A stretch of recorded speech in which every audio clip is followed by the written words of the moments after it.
L'année se termine, c'est le moment parfait pour faire un petit bilan. Alors voici 2022, mais en vulgaire. Janvier. L'année a commencé en fanfare puisque le 4 janvier, notre président a déclaré à la télé « Les non-vaccinés, j'ai très envie de les emmerder ». Et moi en entendant ça, je me suis dit « Non mais attends, c'était quoi du coup ces bonnes résolutions à lui ?» Et on va pas se mentir, c'était osé, dans la mesure où cette année on a quand même voté, parce qu'il y a eu des présidentielles.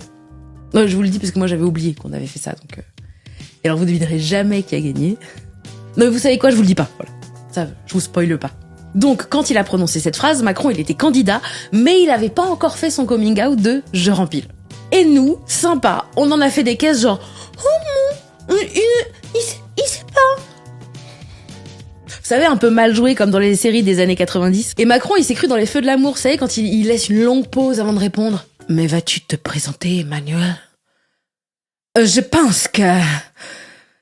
Et suspense, voilà. Pour la réponse, faudra revenir après la pub, en mars. Bon, les autres partis se sont quand même un peu organisés pour présenter des gens, par politesse. Par exemple, en janvier, il y a eu la primaire populaire qui était organisée par des militants et des militantes de gauche, mais sans le soutien des partis politiques.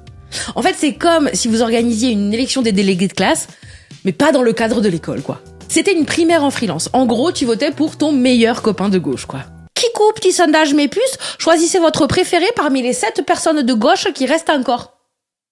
Bisous! Et là, ça a dégénéré. Il y a eu 400 000 personnes qui ont participé et qui ont dû classer les gens de gauche en fonction de leur préféré. C'était une primaire Montessori, si vous voulez. Tout le monde pouvait un petit peu gagner.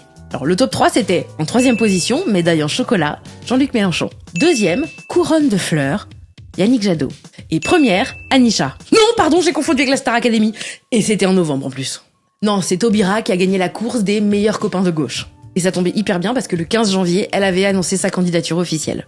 À droite, en janvier, Jean Castex ironise sur Valérie Pécresse et le programme des Républicains en déclarant à la radio « Elle promet de ne pas cramer la caisse, mais si je fais la somme des propositions qu'elle fait, elle la crame considérablement !»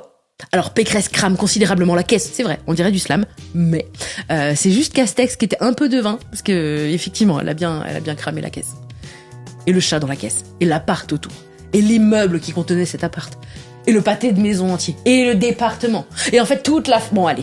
Et puis il y a Zemmour qui dit qu'il est jamais invité, et ça il le dit sur TF1, sur CNews, sur France 2, sur CNews, sur France 3, sur CNews, sur C8, C8, M6, C8, CNews, C8, M6, WhatsApp. Bref, le gars dit dans tous les médias, surtout certains, qu'il est jamais dans les médias.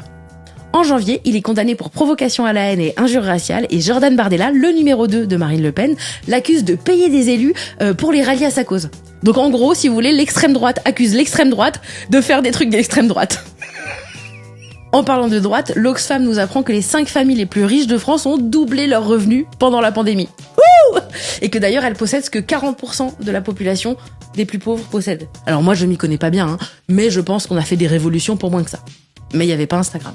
De son côté, le ministre de l'Éducation, Jean-Michel Blanquer, vous voyez qui c'est ou pas? Vous voyez ce que c'est un beluga? Si vous voyez pas, allez sur internet, comparez les 2 photos et riez. Bref, Jean-Mi, il était en vacances à Ibiza, normal, il avait besoin de se baigner, et il a donné une interview aux Parisiens, donc un média payant, pour annoncer le protocole sanitaire qui allait commencer le lendemain. Donc ça a fait un scandale, et pour se défendre, il a dit oui, mais je travaille à distance. Il faisait du télétravail, si vous voulez. Ce qui est surprenant parce que normalement, les belugas, c'est dans les eaux froides. 13 janvier, levée de l'interdiction du don du sang aux personnes homosexuelles, qui était donc quand même en vigueur depuis 83. C'est pas trop tôt. Je veux dire, ils pensaient quoi les gens? Que si tu reçois du sang d'une personne gay, tu deviens gay? Alors que non, en fait, si tu reçois du sang d'une personne gay, tu deviens juste vivant. Enfin, le 19 janvier 2022, Gaspard Ulliel meurt dans un accident de ski. Et ça, par contre, c'était trop tôt. Voilà, ça c'était janvier 2022, mais en vulgaire. À demain pour février.